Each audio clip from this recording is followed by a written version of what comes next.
മലപ്പുറം കാളികാവ് പാറശ്ശേരിയിൽ ആളെ കൊല്ലി കടുവയ്ക്കായുള്ള തെരച്ചിൽ തുടരുന്നു. ഇന്നലെ സ്ഥാപിച്ച 50 ക്യാമറകളിൽ കടുവയുടെ ദൃശ്യങ്ങൾ പതിഞ്ഞിട്ടുണ്ടോ എന്നാകും ദൌത്യസംഘം ആദ്യം പരിശോധിക്കുക.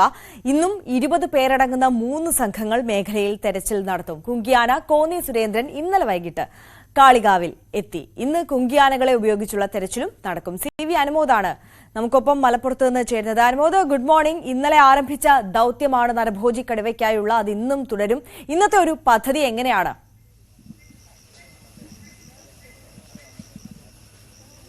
ഹരിയ, ഗുഡ് മോർണിംഗ്. ഇന്ന് കൂടുതൽ മേഖലകളിലേക്ക് തെരച്ചിൽ വ്യാപിപ്പിക്കാനുള്ള ആലോചനയിലാണ് ദൗത്യസംഘം ഉള്ളത്. ഞാനിപ്പോഴുള്ളത് കുങ്കിയാനകളുടെ ക്യാമ്പിലാണ്. നമുക്ക് ദൃശ്യങ്ങളിൽ കാണാം കോന്നി സുരേന്ദ്രൻ മുത്തങ്ങയിലെ കുങ്കിയാനകളിലെ പ്രമുഖനാണ്. പല ദൗത്യങ്ങളിലും നിർണായകമായ ഇടപെടൽ അല്ലെങ്കിൽ സാന്നിധ്യമായിരുന്നു. അപ്പോൾ കോന്നി സുരേന്ദ്രനും ഒപ്പം കുഞ്ചുവും ഇവിടെ ദൗത്യത്തിന് വേണ്ടി എത്തിച്ചേർന്നിട്ടുണ്ട്. ഇന്ന് രാവിലെ ദൗത്യസംഘത്തിൻ്റെ കൂടെ കോന്നി സുരേന്ദ്രനും അതുപോലെ തന്നെ കുഞ്ചുവും എത്ര മണിക്ക് ഉൾപ്പെടും ഈ ഒരു ദൗത്യത്തിന് വേണ്ടി എന്നുള്ളതാണ് അറിയേണ്ടത്. രാവിലെ വൈദ്യ പരിശോധന ഉണ്ട്. അതിനുശേഷമേ ആനകളെ കാട് കയറ്റൂ എന്നാണ് വനംവകുപ്പ് അറിയിച്ചിട്ടുള്ളത്. അതിനുശേഷം ഒരുപക്ഷെ ഉച്ചയോടെ ആയിരിക്കാം ഈ കുങ്കിയാനകളെ ഉപയോഗിച്ചുള്ള തെരച്ചിൽ ആരംഭിക്കുക. അതിനു മുൻപ് തന്നെ രാവിലെ ദൗത്യസംഘം ഇതിനോടകം തന്നെ ഒരു സംഘം കാട്ടിലേക്ക് പ്രവേശിച്ചിട്ടുണ്ട്. ഇന്നലെ സ്ഥാപിച്ച ക്യാമറകളിൽ കടുവയുടെ ദൃശ്യം പതിഞ്ഞിട്ടുണ്ടോ എന്നുള്ളത് പരിശോധിക്കുകയാണ് ആദ്യത്തെ ലക്ഷ്യം. അതിനുശേഷം വിവിധ മേഖലകളിലേക്ക് ടീമുകളായി തിരിഞ്ഞ് പരിശോധന വ്യാപിപ്പിക്കും. ഇന്ന് ഡ്രോണുകൾ ഉപയോഗിച്ചുള്ള തെരച്ചിലും നടക്കുമെന്നാണ് DFO അറിയിച്ചിട്ടുള്ളത്. ഈ കടുവയെ എവിടെയാണെന്നുള്ളത് കണ്ടെത്തുകയാണ് ആദ്യത്തെ ലക്ഷ്യം. അതിനുള്ള നടപടികളാണ് ഇപ്പോൾ പുരോഗമിക്കുന്നത്. ഇപ്പോൾ കടുവയെ കണ്ടെത്തിയാൽ അതിനുശേഷമേ CV അനുമോദാണ് വിവരങ്ങൾ നൽകിക്കൊണ്ടിരിക്കുന്നത്. അനുമോദിലേക്ക് നമുക്ക് മടങ്ങിയെത്താം. മലപ്പുറം കാളികാവിൽ ഇറങ്ങിയ നരഭോജി കടുവയ്ക്കായുള്ള തെരച്ചിൽ 2ാം ദിവസവും ഇന്ന് തുടരും എന്നുള്ളതാണ്. ഇന്നലെ സ്ഥാപിച്ച 50 ക്യാമറകളിൽ കടുവയുടെ ദൃശ്യങ്ങൾ പതിഞ്ഞിട്ടുണ്ടോ എന്നുള്ളതാകും ദൌത്യസംഘം ആദ്യം പരിശോധിക്കുക. അപ്പോൾ ലൊക്കേറ്റ് ചെയ്യുക, കടുവ എവിടെയാണ് എന്ന് ലൊക്കേറ്റ് ചെയ്യുക എന്നതാണല്ലോ ദൌത്യത്തിന്റെ 1ാം ഘട്ടം എന്ന് പറയുന്നത്. അതിനുശേഷം മയക്കുവെടി വെക്കുകയാണ് ലക്ഷ്യം. ഇന്നും 20 പേരടങ്ങുന്ന 3 സംഘങ്ങളാണ് മേഖലയിൽ തെരച്ചിൽ നടത്തുക. കുങ്കിയാന കോന്നി സുരേന്ദ്രൻ ഇന്നലെ വൈകിട്ട് കാളികാവിലെത്തിയിരുന്നു. നേരത്തെ തന്നെ കുങ്കിയാനയായ കുഞ്ചു അവിടെ എത്തിയിരുന്നു. അപ്പോൾ ഈ 2 കുങ്കിയാനകളുമാണ് ഈ ദൌത്യത്തിന്റെ ഭാഗമാകുന്നത്. ഇന്ന് കുങ്കിയാനകളെ ഉപയോഗിച്ചുള്ള തെരച്ചിലും നടക്കുമെന്നുള്ളതാണ് നമ്മൾ മനസ്സിലാക്കുന്നത്. എന്തായാലും ദൌത്യം ഉടൻ തന്നെ ആരംഭിക്കും.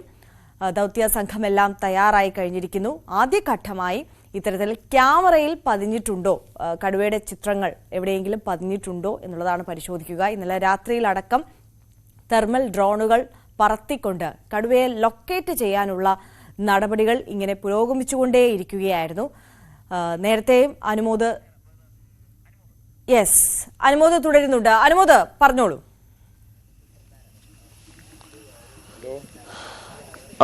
ആര്യ, അതാണ് ഇതിൽ ഈ കടുവ എവിടെയാണെന്ന് സ്പോട്ട് ചെയ്യലാണ് ഏറ്റവും പ്രധാനപ്പെട്ട ഒരു കാര്യം. അതിന് ശേഷമാണ് അതിലേക്ക് എത്താനുള്ള മറ്റു നടപടികൾ ആരംഭിക്കുക. ഇന്നലെ തന്നെ അരുൺ സക്രിയ പറഞ്ഞത് നമുക്ക് ശ്രദ്ധിക്കാം. അദ്ദേഹം പറഞ്ഞിരുന്നു ഈ കുങ്കിയാനകളെ 2 തരത്തിലാണ് ഉപയോഗിക്കുന്നത്. ഒന്ന്, കാട്ടിൽ എവിടെയാണ് ഈ കടുവ എന്നുള്ളത് അതിൻ്റെ ഗന്ധം തിരിച്ചറിഞ്ഞ് അതിനെ കണ്ടെത്തുവാൻ ഈ കുങ്കിയാനകൾക്ക് പ്രത്യേക കഴിവുണ്ട്. പ്രത്യേകിച്ച് കോന്നി സുരേന്ദ്രനാണെങ്കിലും കുഞ്ചു ആണെങ്കിലും ഈ കടുവ മിഷനുകളിൽ മുൻപും പലപ്പോഴും ഫലപ്രദമായിട്ട് പങ്കെടുത്ത 2 ആനകളാണ്. പ്രത്യേക പരിശീലനം ഈ കടുവ മിഷനിൽ ലഭിച്ച ആനകളാണ് സുരേന്ദ്രനും അതുപോലെ തന്നെ കുഞ്ചുവും. അതുകൊണ്ട് തന്നെ ഈ ആനകളുടെ സാന്നിധ്യം മുൻപും വയനാട്ടിൽ പല കടുവ മിഷനുകളും വനം വകുപ്പ് ഉപയോഗിച്ചിട്ടുണ്ട്. അതുകൊണ്ട് തന്നെ കുങ്കിയാനകളെ ഉപയോഗിച്ച് ഈ പറയുന്ന തരത്തിൽ ഈ തെരച്ചിലിൽ കുറച്ചുകൂടി ഊർജിതമാക്കാൻ കഴിയുമെന്നൊരു പ്രതീക്ഷ തന്നെയാണ് വനം വകുപ്പിന് പങ്കുവെക്കുന്നത്. വലിയ തോതിൽ തന്നെ അതിനുള്ള സംവിധാനങ്ങൾ ഇവിടെ ഒരുക്കിയിട്ടുണ്ട്. നില തന്നെ CCF അടക്കമുള്ളവർ 60 അംഗ സംഘത്തെ വ്യാപകമായ തെരച്ചിലിന് നിയോഗിച്ചിട്ടുണ്ടെന്ന് വ്യക്തമാക്കിയിരുന്നു. ഇന്ന് കൂടുതൽ ഡ്രോണുകൾ ഉപയോഗിച്ച് തെർമൽ ഡ്രോണുകളുടെ സഹായത്തോടെ കാട്ടിനുള്ളിൽ ഇവിടുത്തെ ഒരു ഭൂഘടനയുടെ ഒരു പ്രത്യേകതയൊക്കെ ഇന്നലെ തന്നെ നമ്മൾ പറഞ്ഞതാണ്. ഏറെ എസ്റ്റേറ്റ് മേഖലയാണ്, കുറ്റിക്കാടുകൾ ധാരാളമുണ്ട്, പാറക്കെട്ടുകൾ ധാരാളമുണ്ട്. അപ്പോൾ കടുവയ്ക്ക് ഒളിച്ചിരിക്കാനുള്ള രീതിയിലുള്ള ഭൂഘടന ഇവിടെയുണ്ട്. പക്ഷെ അവിടെ നിന്നും ഈ കടുവയെ കണ്ടെത്തുവാൻ തെർമൽ ഡ്രോണുകളുടെ സഹായം പ്രധാനപ്പെട്ടതാണെന്ന് നേരത്തെ തന്നെ DFO അടക്കമുള്ള വ്യക്തമാക്കിയിരുന്നു. അപ്പോൾ അത്തരത്തിലുള്ള ചില വെല്ലുവിളികൾ ഉണ്ടെങ്കിൽ പോലും നിലവിലെ സാഹചര്യത്തിൽ ഈ ഒരു ദിവസം കൊണ്ട് നമുക്ക് ഈ ഒരു മിഷൻ പൂർത്തീകരിക്കുമെന്ന് ഒരിക്കലും പറയാനാകില്ല. വയനാട്ടിലൊക്കെ 28 ദിവസം വരെ ഈ കടുവ മിഷൻ നീണ്ടുപോയ ഒരു സാഹചര്യം നമ്മൾ കണ്ടിട്ടുണ്ട്. അപ്പോൾ ഓരോ ദിവസവും കടുവയുടെ സാന്നിധ്യമുള്ള മേഖലകൾ മനസ്സിലാക്കി ആ മേഖലകളിൽ കൂടുതൽ തെരച്ചിൽ നടത്തുക എന്നുള്ള ലക്ഷ്യമാണ് വനം വകുപ്പിന് ഉള്ളത്. ഇപ്പോൾ ഇവിടെ ഇന്ന് 2 കുങ്കിയാനകൾ എത്തിച്ചേർന്നതോടെ ആ മിഷൻ അതിന്റെ ഒരു പ്രധാന ഘട്ടത്തിലേക്ക് എത്തുന്നു. അതെ അനുമോദ, പ്രധാന ഘട്ടത്തിലേക്ക് എത്തിയിട്ടുണ്ട്. പക്ഷേ ഇത് എന്ന് നമുക്ക് ആ ദൗത്യം സഫലമാക്കും, പൂർത്തീകരിക്കാൻ കഴിയും എന്നുള്ളത് അറിയാൻ കഴിയാത്ത സാഹചര്യം ആയതിനാൽ തന്നെ അതിന്റെ ആശങ്ക ഏറ്റവും കൂടുതൽ പേറുന്നത് അവിടുത്തെ പ്രദേശവാസികളായിരിക്കുമല്ലോ. അവർ ഓരോ നിമിഷവും ശ്വാസം അടക്കി പിടിച്ചു തന്നെയായിരിക്കാം ആ പരിസരങ്ങളിലൂടെ നടക്കുന്നത്, വീടിനുള്ളിൽ പോലും ഇരിക്കുന്നത്. അവരുടെ ഒരു മാനസികാവസ്ഥ, അവരുടെ ഒരു പ്രതികരണമൊക്കെ ഈ ഘട്ടത്തിൽ എങ്ങനെയാണ്? നേരത്തെ വലിയ രീതിയിലുള്ള ഗഫൂറിനെ കടുവ പിടിച്ച് ആക്രമിച്ച് കൊന്നു തിന്ന സമയത്ത് വലിയ രീതിയിലുള്ള ജനരോഷം അവിടെ ഇരമ്പിയിരുന്നല്ലോ. തീർച്ചയായും അത് പ്രധാനപ്പെട്ട ഒരു കാര്യം തന്നെയാണ്. അതൊക്കെ നമുക്ക് ഇവരോട് തന്നെ ചോദിക്കാൻ കഴിയും. നിങ്ങളൊക്കെ ഇവിടുത്തുകാരാണല്ലോ. ഇപ്പോൾ ഈ ഒരു വന്യജീവി ശല്യം അത് ഏറ്റവും രൂക്ഷമായപ്പോൾ തന്നെ നിങ്ങൾ പലപ്പോഴും വനംവകുപ്പിന് മുമ്പിൽ ഈ ആവശ്യങ്ങൾ ഉന്നയിച്ചിരുന്നു. പക്ഷെ ഒരു ജീവൻ പൊലിയേണ്ടി വന്നു ഈ ഒരു തരത്തിലേക്ക് ഒരു ഇടപെടൽ ഉണ്ടാവാൻ. ഇപ്പോഴത്തെ ഈ പ്രവർത്തനങ്ങളൊക്കെ എത്രമാത്രം നിങ്ങൾക്ക് പ്രതീക്ഷയുണ്ട്? പ്രതീക്ഷ എന്ന് പറഞ്ഞാൽ കിട്ടുന്നുള്ള പ്രതീക്ഷ തന്നെയല്ലേ എല്ലാവർക്കും. ആ പ്രതീക്ഷ തന്നെ. നിലവിലിപ്പോൾ 2ാം ദിവസമാണ്. കുങ്കിയാനകളെത്തി, കൂടുതൽ സംവിധാനങ്ങളെത്തി. എങ്ങനെയാണ് ഇത്രയും വേഗം കണ്ടെത്താൻ കഴിയുന്ന ഒരു സാഹചര്യമാണ് ഇവിടെ ഉള്ളത്? സാഹചര്യം ചോദിച്ചാൽ ഇപ്പോൾ ഇദ്ദേഹത്തിന് കണ്ടിട്ടില്ലല്ലോ ആരും. കണ്ടു കഴിഞ്ഞാൽ കിട്ടുകയാണെങ്കിൽ നല്ല കാര്യം. പേടിയുണ്ടോ ഇപ്പോഴും മേഖലയിലേക്ക് ഇറങ്ങാനൊക്കെ? അവിടെ ടാപ്പിംഗ് തൊഴിലാളികളൊന്നും ഇപ്പോൾ പോകണില്ല. അവിടെ ആ ഒരു ഭാഗത്തേക്ക് ഇറങ്ങാൻ തന്നെ ആൾക്കാർക്ക് പേടിയാണ്. നേരത്തെ കൂട്ടി പോവാ. പലരും ജോലിക്ക് ഇറങ്ങാത്ത സാഹചര്യമൊക്കെ ഉണ്ട് അല്ലേ?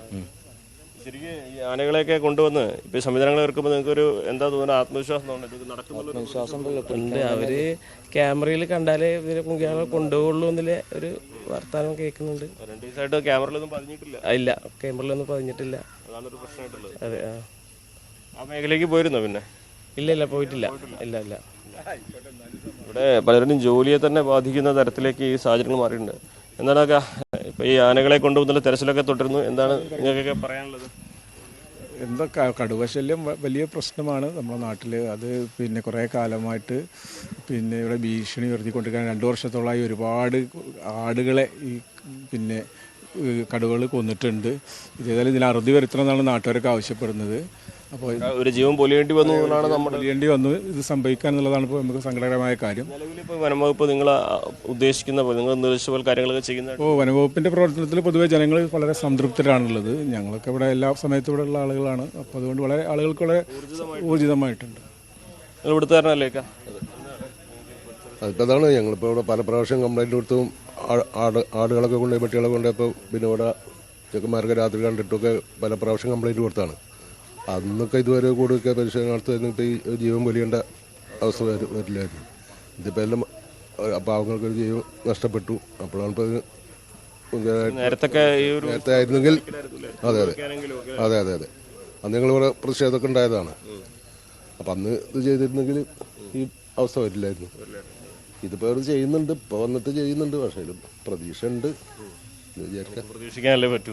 ഞാനൊരു ടാപ്പിംഗ് തന്നെ അതിൻ്റെ അടുത്ത് തന്നെ ടാപ്പിംഗ് ആയിരുന്നില്ല. പോകാൻ പേടിയപ്പോൾ.